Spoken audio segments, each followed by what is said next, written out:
It had been 2 months since my previous investigation of the abandoned duck pond park. I stopped because I didn't really have any motive to continue. Well, that was before I found out that my aunt had some audio recordings of her deceased boyfriend's investigation of the place that he recorded before he died. Apparently, he did some investigation of his own after the 4 children were murdered. I asked my aunt for the audio recordings for at least a month, but she would never let me have them.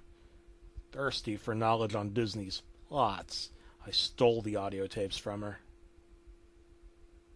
There below. Recording 1. Hello, I was a worker at Duck Pond. After the 4 children were murdered there, I decided to do some investigation. I'm going to go check out the place tomorrow. I'll let you know what I find. Recording 2. Hi, I entered the abandoned Duck Pond Park today. Haven't really found anything. I had to leave early because I heard footsteps and I didn't want to get caught sneaking into the park. Tomorrow I'll do some investigation. I'll tell you a story from when I worked there. Recording 3. Hello, I haven't found anything else, so I'll just tell you guys a story from when I worked there. There was a big party at the park, and it was jam-packed. Once the party was halfway done, there was a big feast. It was the most unhealthy thing I'd ever seen. It's literally no health food, only sugary junk food. Then again, I guess it made sense, given it was an amusement park. There was a lot of sugary and high-carb food there, obviously. A lot of young kids there. So, you can see how this would escalate quite quickly. There were children everywhere. Oh, these children were also the sloppiest eaters I've ever seen. One child I remember ran right up to me, had icing all over his face and chocolate and other sugary foods covering his hands, and he grabbed onto my leg. He was twitching so fast and was so jittery that I literally lost balance and fell down. Most children were like that too. Literally only 2 weren't. But one of those 2 was just a little bit spazzing and hyper, and the other was still super hyped up. Just wasn't covered in sweets. Not even one child was calm. The only reason I'm telling you this story is that when I got up, after I lost balance and fell, I looked to the side and saw a man in a Donald Duck costume. His mask was covered in... Well, I wanted to believe it was just some sort of red food coloring, but it was pretty clearly blood. I rubbed my eyes and looked again, and he was gone. Recording 4. I found a lead. Apparently someone named Jade Freskin has intel on some sort of secret area an eighth the size of the park underneath the park itself. It's referred to as SR142. I don't know what that stands for, but it could be Secret Room 142 if I had to guess, but can never be sure. I'm going to interview Jade tomorrow and see what I can find. Recording 5. I interviewed Jade Freskin today, and she said that you can access this area by going up to the giant Donald Duck portrait in the main hall, press his left eye twice, his left foot once, his right foot once, his left eye 3 times, and his right eye 1 time. Then the portrait rolls away like a hidden bookshelf with a secret area behind it. There is an elevator that leads to this secret area. I'm going to investigate this tomorrow. Recording 6. I went down there today. There, I saw some creepy stuff. There was a Mickey Mouse plush with its 2 eyeballs ripped out that sat on top of a box. Apparently this belonged to Jade, but it was stolen while she was on shift at Duck Pond. Anyway, after a while of searching, I found something I will never unsee. Remember the hyperactive kid who made me trip back in recording 3? Well, I found him. Dead. Still like he was that night.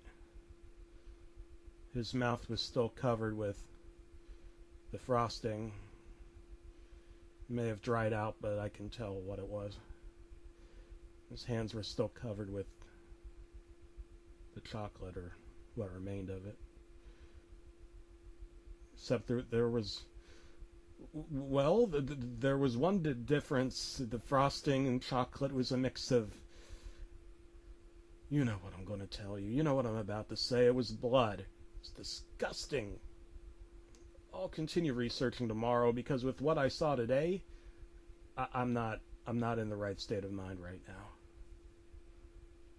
Recording 7. I went back to the area today. I was on the search for any more things like I saw yesterday.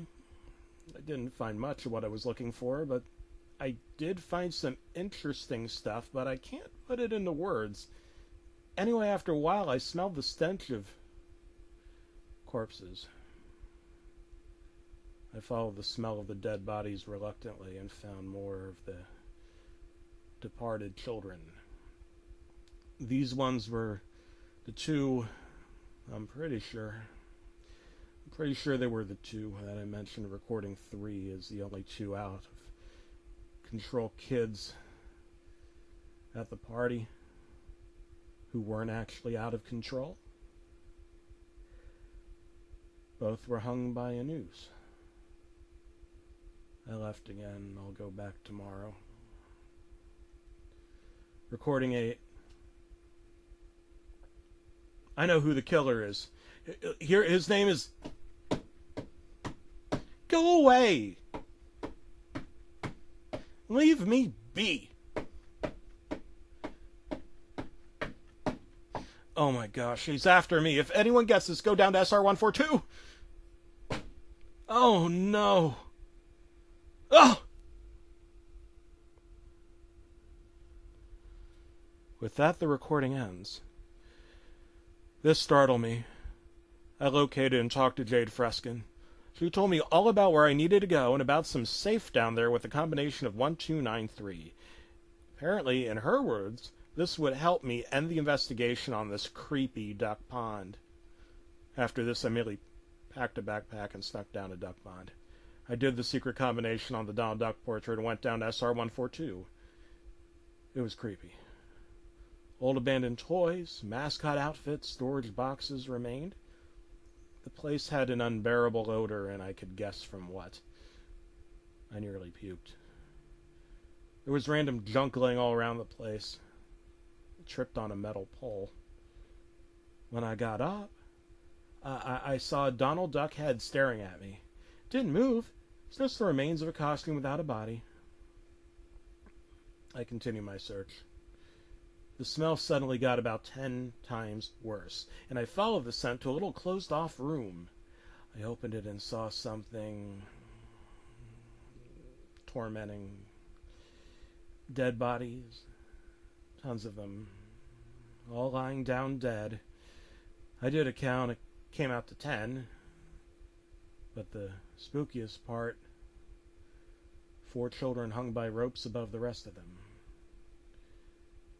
Oh, could these have been the 4 children who were killed by the Donald Duck killer?